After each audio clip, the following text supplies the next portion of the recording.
कि प्रोटेस्ट करने ही नहीं देगी, सरकार ऐसी है कि ये चीज नहीं होने देगी, ऐसा बिल्कुल भी नहीं है मेरे भाई। यहाँ पर कुछ जाबाज लोगों ने, कुछ हिम्मत दिखाने वाले लोगों ने एड़ी चोटी की जोड़ लगा करके प्रोटेस्ट की जितनी संभावना हो सकती थी वो सारी की सारी मेरे भाई यहाँ पर उन्होंने फुलफिल की और परमिशन लेकर के यहाँ पर आए और एकदम बाजी जीत करके आए। आज हमारी एक छोटी सी जीत है कि हमारे पास में आज हर डिपार्टमेंट का मेरे भाई परमिशन है और प्रोटेस्ट का है।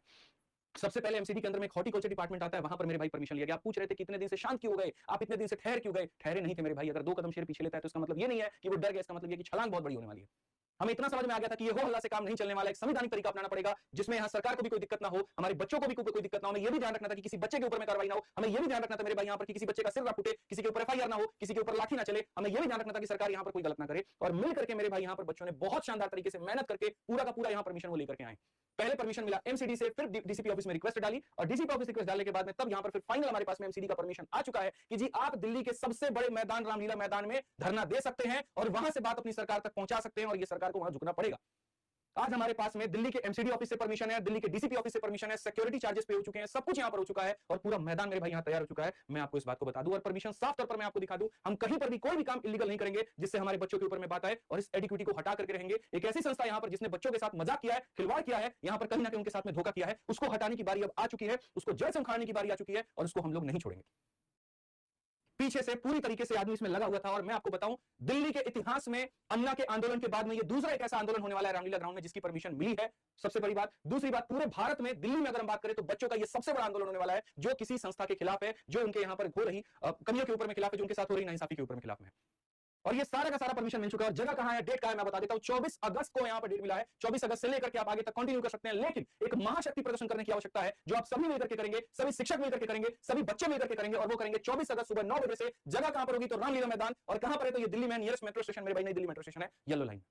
मेरे दम पर जो हो सकता था, मेरी टीम के दम पर हो सकता था, इन बच्चों के दम पर जो हो सकता था, इन्होंने आकाश पाताल एक करके वो चीज खोद करके निकाली है और आपके सामने रखा है। अब मेरे भाई ये आवाज आपकी है कि क्या आप बैठ करके मुख्य दर्शक बनना चाहते हैं और आप ये देखना चाहते हैं कि कैसे सॉल्वर लोग आपस में कंपटीशन करके कट ऑफ को बढ़ा करके नौकरी लेके चले जाते हैं और तुम मासूम बेचारे यहाँ पर बैठ करके अपने घर में एक सरकारी नौकरी का आस देखते रह जाते हो, लेकिन 4 साल तक तुम्हारा सिलेक्शन नहीं होता है। अगर तुम इसी में जीना चाहते हो तो अपने घर में बैठो, लेकिन अगर तुम यहाँ पर अपने हक की लड़ाई लड़ना चाहते हो तो तुम्हें यहाँ पर 24 अगस्त 9 बजे रामलीला मैदान पर आना पड़ेगा और यहाँ पर सरकार तक अपनी आवाज पहुंचानी पड़ेगी, उस एडिक्विटी को हटाना पड़ेगा।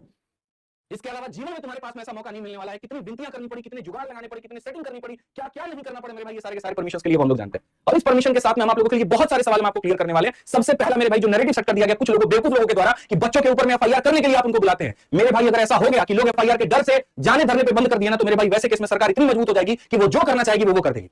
भूलिए मत किसान आंदोलन में यहाँ पर 2.5 साल तक बॉर्डर पर लोगों को बैठना पड़ा था, तब जाकर के वो बिल वापस हुआ था। अगर नाइंसाफी के खिलाफ लोग ये डरने लगे नहीं हम तो बाहर निकलेंगे तो हमारे ऊपर में एफआईआर हो गया, हमारे ऊपर में कंप्लेन हो गया, तो लोग आवाज उठाना बंद कर देंगे, लोग जिल्लत की जिंदगी जीना शुरू कर देंगे, सरकार दबाना शुरू कर देगी वहां पर। और वैसे केस में तुम्हें वो कबूल करना पड़ेगा जो कि मेरे भाई तुम्हारे उसूलों के खिलाफ है और जो कहीं ना कहीं संविधान के खिलाफ है। तुम कोई ऐसी चीज तो नहीं मांग रहे कि हमको 10 मंजिला मकान बना करके दे दो। भाई तुम्हारी मांग क्या है? सिर्फ वही कि फेयर एग्जाम हो और इसमें गलत क्या है। और रही बात एफआईआर की, तो एफआईआर उनके ऊपर में होता है जो उपद्रव करते हैं। आप तो शांतिपूर्ण तरीके से करने की बात करें ना, और धरना भी आप जो देंगे वो शांतिपूर्ण तरीके से देंगे, तो किस तरह का एफआईआर आपके ऊपर में होने वाला है जरा ये बताइए। डरने की बात वही करते हैं जिनके अंदर में जिगरा नहीं होता, जिनके ऊपर कलेजा नहीं होता, जो सामने आकर के बातें नहीं रखना चाहते, 4 वीडियो बनाना चाहते, तो वो काम आपको नहीं करना है। एफआईआर किसी के ऊपर में नहीं होगा, इस बात की जिम्मेदारी मैं आपको देता हूं। दूसरी अगर हम बात करें यहाँ परमिशन है या नहीं, साउंड कम करो ना वहां से। परमिशन मेरे भाई यहाँ पर है या नहीं, वो पूरी तरीके से हमने दिखा दिया कि शायद ही कोई ऐसा डिपार्टमेंट हमारे पास में बचा है जहां से मेरे भाई ना हो। परमिशन हमारे पास में हर डिपार्टमेंट से, हर जगह से है। ठीक है, क्या करना है मेरे भाई यहाँ पर आपको पता ही है, सीधा एडिक्विटी को हटाना, बीच में कोई बात नहीं होगी। और इसके अलावा और भी काफी सारी चीजें हैं जो प्रोटेस्ट के अंदर में जो पर्चे हैं जो घूमेंगे, सर्कुलेट होंगे, हर एक चीजों की वहां पर आपको बताया जाएगा। इसके अलावा अगर हम बात करें तो क्या जीत मिलेगी? बिल्कुल जीत मिलेगी। जीत मिलने के लिए तो सारे के सारे इकट्ठा हो रहे हैं, जीत मिलने के लिए तो हम यहाँ पर सारा का सारा आह्वान कर रहे हैं, जीत मिलने के लिए तो ये हम लड़ाई लड़ रहे हैं। नहीं तो मेरे भाई क्यों लड़े हम? आपको पढ़ने में मजा आता है, पढ़ाने में मजा आता है, मिलकर यही काम करेंगे, लेकिन ये पढ़ना और पढ़ाने का फायदा होगा ही क्या जब रियल सिलेक्शन नहीं होगा? तो क्या फायदा होगा मेरे भाई यहाँ पर आप मुझे ये बता दो।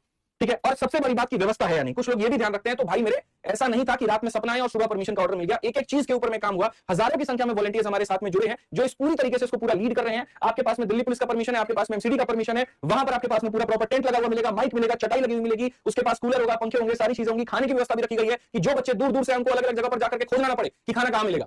पानी की पूरी व्यवस्था, और यहाँ पर ये मैं नहीं, यहाँ पर आपके सारे संस्थान इसको मिल करके कर रहे हैं। किसी संस्थान ने खाने की जिम्मेदारी उठाई है, किसी ने पानी की जिम्मेदारी उठाई है, किसी ने टेंट की जिम्मेदारी उठाई है, और ये काफी समय तक की जिम्मेदारी उठाई गई है। एम्बुलेंस की व्यवस्था, डॉक्टर की व्यवस्था, फायर ब्रिगेड की व्यवस्था, वॉलंटियर की है, मीडिया की है, सारे शिक्षक आपके पास मौजूद होंगे, ग्राउंड स्टाफ आपके पास मौजूद होगा, और पूरी तरीके से फुल प्रूफ तरीके से मेरे भाई यहाँ पर ये आंदोलन होने जा रहा है। डेट क्या है? 24 तारीख। एक बार डेट कमेंट बॉक्स में लिख करके बताओ, जल्दी से बताओ मेरे भाई यहाँ पर क्या है। ठीक है, तो आप में तो ये बता दो मेरे भाई कितने लोग तैयार हैं यहाँ पर 24 तारीख को लेकर के, कितने लोग मेरे भाई जमीर उनका जिंदा है, कितने यहाँ पर कलेजे वाले लोग हैं जो ये कह रहे हैं कि सर हम 24 तारीख को आएंगे। किसी भी सूरत में सभी शिक्षकों से